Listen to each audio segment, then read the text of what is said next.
I wanted to talk a little bit about a download that I had the other day during breath work, and it's around the topic about how we are not the body or the mind. Now, I know that you know that I know that you know that we are source energy living out a much needed perspective for source to know itself, right?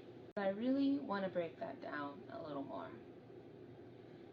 We are in a constant state of channeling. Same way that you see people channel higher dimensional beings like Isis or Bashar or the Orionites or whatever other being that you can think of.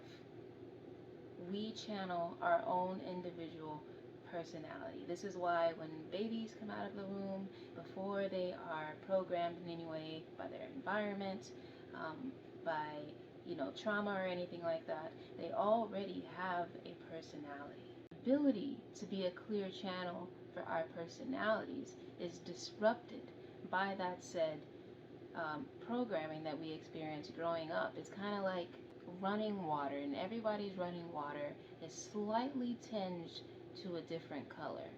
It's pure in nature and what it is. But when we experience this programming, other people add their own colors into your water and it muddies the mix. And so now you have to go through this process of unlearning, of getting rid of all these things that aren't truly you, through getting to know yourself, know thyself, and coming back to that original tinge of color that you incarnated with. I'm telling you this information in order to deepen your sense of identity, not with the ego, not with this perception of whatever your name is, but to come back to the conclusion and realization that you are the light that animates all of this experience. Your body, what you see around you, is all of a projection, an illusion of your higher self.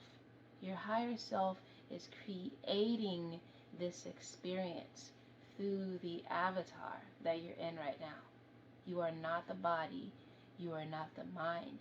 You are not the beliefs that you have. Even when you say I, the I in itself is an illusion. The past couple weeks, I have been working through a lot of things to try to have a stronger sense of identity. I have always had a personality that is like a sponge. Whatever I admire in people, I tend to soak up and naturally imitate that. While this was upsetting me and I was getting caught up in creating my own unique, authentic personality and all my own unique hobbies and different things like that, as I began to meditate, I had this realization that where I was going wrong was identifying myself with Sage at all, and realizing that Sage is just the character in a theatric play that I have chosen to embody temporarily in order for the play.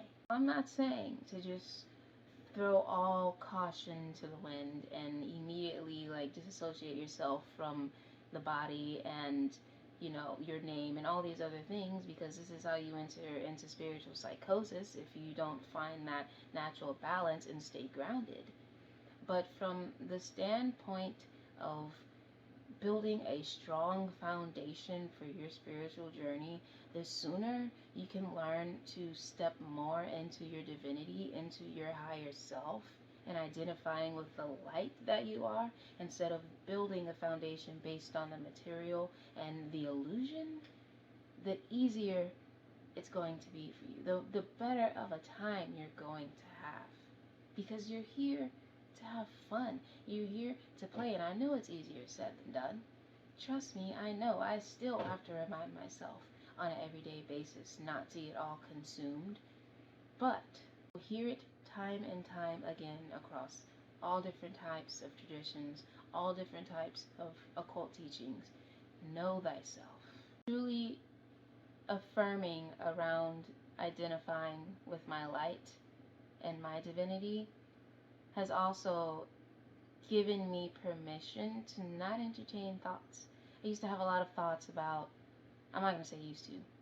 Whenever I have thoughts around wanting validation, um, seeing that my ego is in a bad mood, nitpicking, criticizing, judging, or anything like that, I am fully able to step away and be like, no, I'm not engaging with that because I don't have to.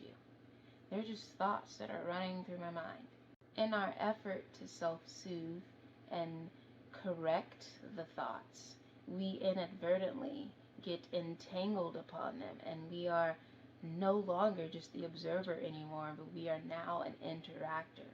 And as we interact, we naturally surrender our power. It becomes a power struggle when you can just not engage at all. You know that you can do that, because when I realized that I could do that, and it's crazy because like I knew consciously that like the thoughts were just thoughts, but when you truly realize that what's going on in the head, not even my head because it's not it's just because it's a part of the illusion. When you realize you don't have to interact with the thoughts in your head and you can just let them be, like a toxic person or something, or like a child throwing a tantrum and you know that they're gonna be okay and you just let them do it. It's so beautiful.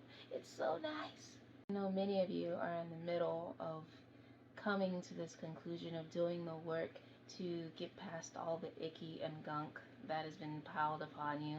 And I know it's not the easiest. It fucking sucks sometimes, but keep going because it's so worth it when you have these breakthroughs and you look back and you see how far you've come. And I'm not gonna say it gets easier per se, but like it gets more predictable. It becomes easier in the sense of like you know how to handle it, and then you get to the point that the stuff you don't know how to handle yet, you just surrender it and you're like, I don't know how the fuck I'm gonna do this, but I know it's gonna be done. The path is laid out for me. All I gotta do is walk, baby. I'm walking with my eyes closed, but I know that whichever direction that I go in, it's okay because that's where I was meant to go. You know? I love you. Thanks for rocking with me all this time. I intend that you found this helpful, and I will see you in the next video.